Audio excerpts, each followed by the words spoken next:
안녕하세요. 스탁19 임광목 대표입니다. 4월 26일 금요일 4시 1분, 오후 4시 1분 장마감 유튜브 방송입니다. 일주일이 또 금세 지나가 버렸습니다. 금요일 날 불금이 되는 날마다 정말 시간이 빨리 간다 이런 생각을 하게 되고요. 지난 한 주 동안 여러분들은 또 어떻게 또 증시에서 수익을 좀 올리셨는지 아니면은 계속 정체된 뭐 이러지도 못하고 저러지도 못하는 그런 생활의 반복이셨는지 이런 것들도 한번 생각을 하게 되고요. 또 그 월, 화, 수, 목, 금, 그 주말 유튜브까지 매일매일 유튜브를 통해서 여러분들에게 컨텐츠를 제공해 드리기도 하고 또 수익 종목들을 제공을 해 드리고 있는데 그래도 아직까지는 여러분들에게 만족도가 상당히 높은 수준에서 여러분들에게 수익 관리까지도 해 드리고 있다는 것이 참 다행이다 이런 생각도 해 보았습니다. 자, 오늘은 이 주제, 세 가지 주제를 가지고 여러분들과 또 이렇게 계속해서 시장이 복잡하면서도 미묘한 이런 분위기 속에서 정말 정신을 바짝 차리고 하나도 놓치지 않겠다라는 그런 생각으로 이렇게 시장을 꼼꼼하게 확인을 해봐야만 어떻게 보면은 시장에서 살아남을 수 있을 것 같다 이런 생각이 들거든요. 오늘도 그런 관점에서 오늘 저와 함께 제가 말씀드리는 내용에 집중을 해주시면 좋을 것 같습니다.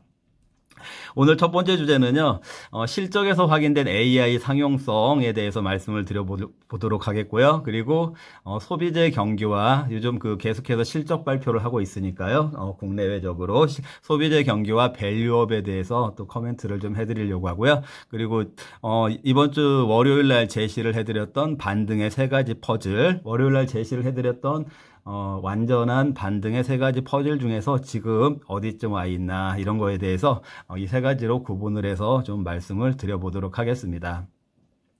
자, 우선 실적 관련된 이야기를 먼저 해 보겠는데요. 실적. 자, 실적을 말씀드리기 전에 제가 여러분들에게 매일매일 가급적이면은 중요한 얘기들을 이제 말씀도 드리고 또 확인도 시켜드리고 이런 내용들을 담고 있는데 하지만 중요함에도 불구하고 또 간혹 말씀을 드려야 되는데 해놓고 나서 빼먹는 내용들도 있거든요. 그래서 생각날 때마다 그런 것들을 보완을 해서 말씀을 드리는데 제가 여러분들에게 여러분들이 지난주 토요일 날 스페셜 유튜브 방송을 시청하신 분들은 분명하게 기억이 나실 거예요. 지난주 토요일 날 미국 증시가 중기적인 방향성으로서는 저점이 낮춰질 가능성에 저는 무게를 두고 있다라고 분명히 말씀을 드렸는데, 하지만 그 증시 자체가 붕괴가 되지는 않을 거다. 붕괴가 되지는 않을 거다라는 그런 1차적인 방어 역할을 미국 얘기하는 거예요. 방어 역할을 하는 저의 관점에 있어서 제가 선 조정 얘기를 했었잖아요. 선 조정을 받은 애플과 테슬라 그리고 우량주 중에서는 제가 코스트코까지 세 종목을 말씀을 드렸는데 어쨌든 그런 선 조정을 받은 종목들이 오히려 이번 조정 장세에서 주가를 좀 방어를 해주는 역할을 할 거다라고 그렇게 분명히 말씀을 드렸던 거 여러분들이 기억이 나실 거예요. 그래서 애플하고 테슬라 이번 주에 주가 한번 확인을 꼭 해보시도록 하세요. 이번에 확인을 해보시면은 기술주들이 많이 흘러내리는 가운데 애플하고 테슬라는 오히려 주가가 많이 반등을 했습니다. 다시 한번요. 기술주들의 대부분의 종목들이 주가가 다운되는 다운워드 과정 중에 선 조정을 받았던 애플하고 테슬라는 오히려 주가가 많이 반등을 했다. 그래서 어떤 의미에서는 나스닥이라든지 S&P 500의 지수를 어느 정도 받쳐준 역할을 애플하고 테슬라가 했다라는 거, 이 부분도 제가 일주일 전에 예상을 드렸던 부분이 정확하게 예측에 부합이 됐다라는 거를 여러분들이 아셔야 됩니다. 자, 그리고 실적에서 어제 제가 이런 말씀을 드렸었죠. 저는 구글하고 이제 어제 우리나라 시간으로 오늘 새벽이 되겠죠. 발표가 되는 구글하고 MS. 자, 구글 같은 경우에는 제미나이 그 생성형 AI가 있고, 그리고 MS는 오픈 AI하고 같이 그 연결이 되어 있는 그 빙이라고도 하고 챗 GPT 이런 그 이제 그 AI 상용 프로그램들이 지금 계속 부착이 되고 있는데, 저는 그 이번에 발표된 MS나 구글의 실적, 조금 더 확대해서는 메타까지 실적들이 만약에 수익성이 나타나지 않는다면은 수익성, 즉, 뭐 매출은 늘었는데, 이익, 영업이익이나 순이익 같은 것들이 적자라든지 아니면은 오히려 작년 대비로 해서 줄었다라든지 이런 상황이 된다라면은 이 AI 상용성에 대해서 어떤 한계에 봉착하게 되는 어떤 그 계기가 될 수도 있다. 이런 말씀을 제가 분명히 드렸었죠. 어제도 다시 한번 분명히 말씀을 드렸는데, 어제 확인된 실적으로요. 다시 한번요. 어제 구글, MS 실적 굉장히 좋게 나왔습니다. 그리고 구글 같은 경우에는 이제 사상 최초로 또 그 배당도 한다고 하고요. 메타가 지난 분기에 사상 처음으로 배당을 한다고 해서 메타도 주가가 많이 올라왔었잖아요. 근데 뭐 구글도 이미 AI 때문에 아직 그 고공권에서 구글 주가도 올라와 있는데, MS도 그렇고 구글도 그렇고 실적이 굉장히 좋게 나왔고 이익도 많이 났고, 자, 그런 면에서 이 AI가 어느 정도는 안착하는, AI가 이제 상용화, 우리가 생활에서 일반적으로 그 안정적으로 활용할 수 있는 그런 그 사회 시스템 하에서 이 경제성까지도 이제 어느 정도 확보가 되는 그런 실적들을 보여주었습니다. 그래서 어제 그 실적 관련해서 제가 포커스를 맞춰서 말씀드렸던 구글과 MS의 실적을 통해서 AI에 대한 그 AI의 상용성에 대해서 회의적인 결과를 주면 어떻게 하나 이런 우려감이 있다고 했잖아요. 만약에 그런 결과가 나온다면은 주가가 다시 한번 요동을 칠 가능성이 있다 이렇게 말씀을 드렸었죠. 그런데 일단은 구글하고 MS는 AI 상용성을 보장하는 그런 좋은 실적을 보여줬다. 이런 부분들에 대해서 일단 여러분들이 분명하게 캐치를 하시고, 지금 경제 상황, 사회 상황, 이 AI의 상황이 그 정도의 단계까지 도달해 있구나. 여기를 그 어떤 그 베이스 차원에서 여러분들이 그 염두를 두시면서 앞으로도 시장을 바라봐야 된다. 이렇게 정리를 해드리겠습니다. 자, 반면에 어제 그 미국 증시는요. 어제 미국 증시는 반면에 오히려 나스닥이 굉장히 장중에 2% 이상 급락을 했었어요. 그러니까 지난주 금요일 아니면 이번 주 월요일 날 그 나스닥이 그 저점, 우리나라 그 코스피가 2,550선을 갔던 것처럼 나스닥 저점이 있었을 거 아니겠어요? 어제 그 저점을 도전하는 정도로 급락을 했었는데, 다행히 낙폭을 줄여서 마감을 하긴 했습니다. 그런데 이제 어제 미국 증시가 급락을 했던 이유는, 미증시 급락 후 낙폭 축소 이유. 자, 낙폭 축소 이유는 일단 그 GDP 봐야 된다고 했었잖아요. 저는 GDP가 그 시장 예상보다 좋게 나오거나 시장 예상대로 나올 거다 이렇게 말씀을 드렸었는데, 이게 그 GDP가 미국 상무부에서 발표를 해요. 상무부에서 발표를 하는데, GDP가 굉장히 예상치보다 GDP가 안 좋게 나왔어요. 예상치가 한 2.6 정도 예상했다라고 하면은 1.7 뭐 이렇게 안 좋게 나왔는데, 제가 GDP는 무조건 좋게 나오는 게 좋다고 말씀드렸잖아요. GDP가 안 좋게 나오면은 금리 인하를 할 가능성이 높아지지 않냐. 그래서 주가가 올라갈 거다라고 예상하는 사람들도 있었지만, 그게 아니고 GDP는 그 나라의 경제의 기본 체력을 나타내기 때문에 GDP가 일단 좋아야만 그 주가도 좋게 된다 이렇게 말씀을 드렸었잖아요. 그런데 어제 이렇게 그 GDP가 안 좋게, 성장률입니다. 성장률이 위축이 된 것처럼 나오니까, 경기가 좀 위축이 된 것처럼 나오니까 어제 미국 증시가 그 장중에 이렇게 급락을 했었던 그런 그런 이제 모양이 나왔습니다. 급락하는 모양이 나왔는데요. 자, 그런데 낙폭 축소가 가능했던 거는 어떤 이유냐면은 좀 전에도 말씀드렸지만 기업 실적들이 좋아요. 기업 실적들이 굉장히 양호. 지금 발표된 S&P 500,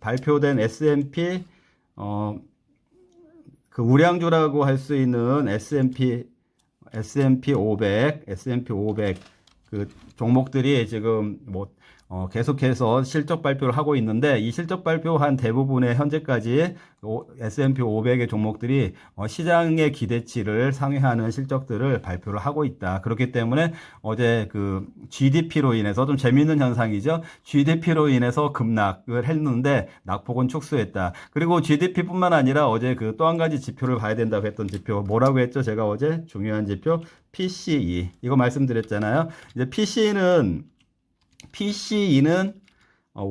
정확하게는 오늘 밤에 발표가 되는데, 이 GDP를 발표할 때 PCB의 예측치가 알 수 있는 그 예측치가 같이 나오거든요. 근데 거기에서 봤을 때 이 PCE는 오히려 물가는 3%, 그러니까 물가는 그 3%대, 그러니까 3%대, 전년 대비 3%대를 예상하게 하는 그 그러니까 물가가 아직도 높게 나오는 거를 예고를 하고 있었어요. 어제 GDP 발표에서 이 PC가 높게 나올 것을 예고를 하고 있었다. 그렇기 때문에 이제 미 증시가 급락을 했었는데, 실적이 양호했기 때문에 이 낙폭을 축소해서 마감을 했다. 이렇게 여러분들이 이해를 하실 수가 있고, 자, 그러면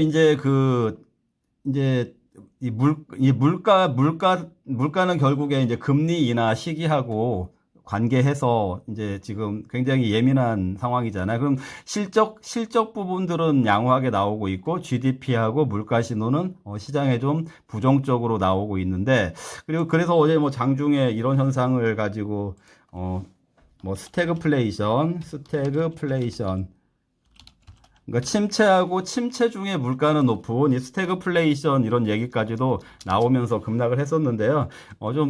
그 스태그플레이션으로 간다는 거는 제가 보기에는 너무 과장된 얘기인 것 같고, 그냥 참고로 이런 얘기까지 나오면서 급락을 했지만 기업 실적들이 양호해서 낙폭을 축소했다, 이렇게 보시면 되고, 그러면 이제 앞으로 미국 증시가 어떤 흐름을 보일 것인지, 이 부분이 여러분들도 제일 중요하고 저도 제일 중요한데, 제가 이제 아직까지는 지금 미국 고점을 여기라고 놓고 본다고 하면요.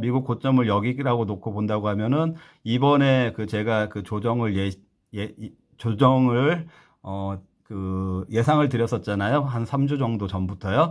자, 여기까지 이번 조정으로 인해서 여기까지 하락을 했고, 그 다음에 이게 기술적인 반등이 이 정도 이루어졌죠. 이 정도 이루어졌었고, 자, 어제 그 GDP하고 GDP하고 그 PCE 이 부분 때문에 다시 한번 이렇게 주가가, 잠깐만요. 다시 한번 그려볼까요? 자,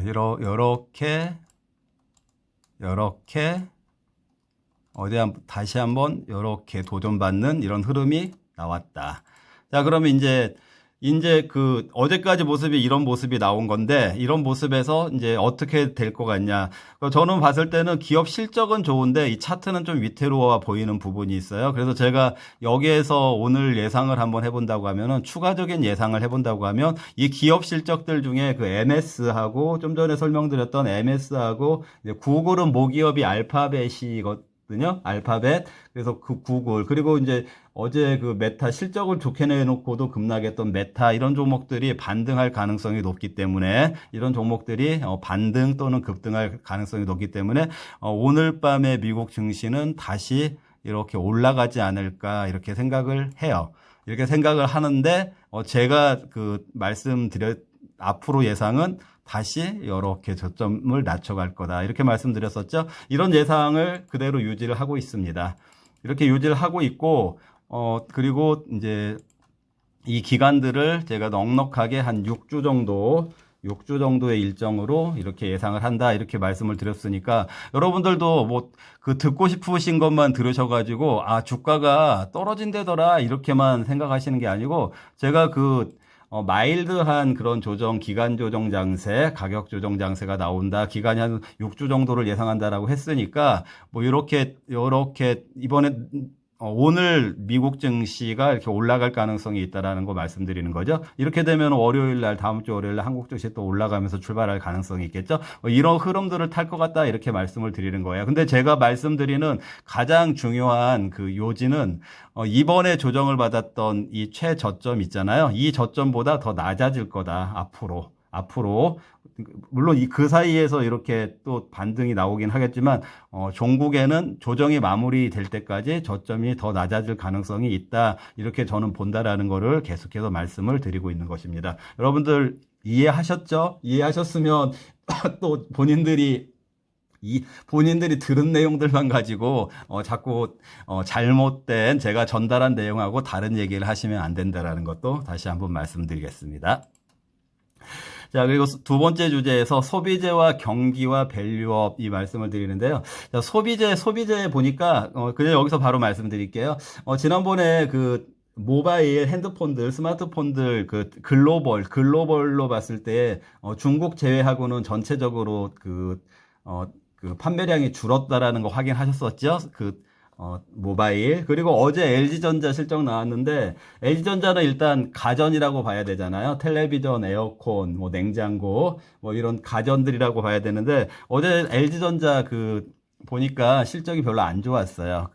매출도 전년보다 한 10% 정도 줄었고, 그런 의미에서 소비재들은 위축이 되고 있다. 자, 오늘 보니까 잘 들으세요. 기아차가 오늘 실적 발표했는데, 뭐, 나름 기아차 실적이 기아차 실적이 나름 여기다 기아 얘기를 좀 해볼까요? 나름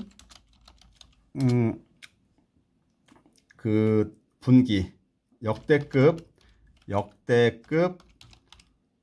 분기 실적 이렇게 해가지고 좀 장중에 물론 이제 지난달 대비로 해서 조정 많이 받았던 거 이런 거 빼고요.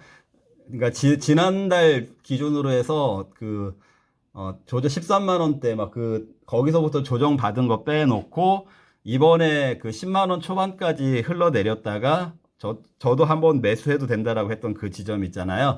거기에서 지금 이제 11만 원대, 12만 원 가까이 반등이 돼 있는 상황인데 이제 오늘 역대급 분기 실적 뭐 아주 역대급은 아닌데 거기 역대급에 준하는 분기 실적이다 이렇게 발표를 하면서 조금 강한 모습을 연출을 했는데 제가 지난주부터 기아 뭐 그렇다고 하더라도 기아는 11만 원대에서는 매수하지는 말자라고 계속 말씀드렸잖아요. 자, 이 부분에 대해서 좀 제가 어제도 하이닉스 실적에 대해서 나름대로의 해석을 해드렸던 것처럼 이 기아도 오늘 좀 해석을 해드리려고 하는데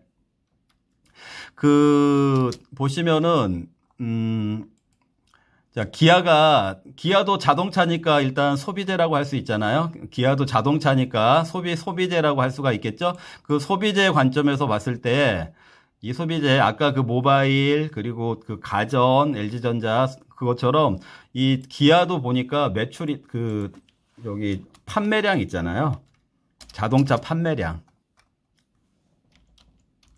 판매량이 축소됐어요. 그러니까 판매량은 오히려 기아가 줄어들었어요. 그런데 제가 좀 저도 나름대로 계속 모니터를 하면서 이 기아에 대해서 뭐 그냥 추경매 같은 건 하지 말자라고 했던 이유 중에 기아가 한 달 단위로 해서 차량 판매량을 업데이트를 시켜놓거든요. 그런데 계속해서 1월달, 2월달, 3월달 판매량이 축소가 되는 모습 을 저는 알고 있었거든요. 그런데 어떻게 역대급 분기 실적이 나왔냐? 이게 좀 아이러니잖아요. 판매량은 내수도 그렇고 수출도 그렇고 판매량은 줄었는데 어떻게 해서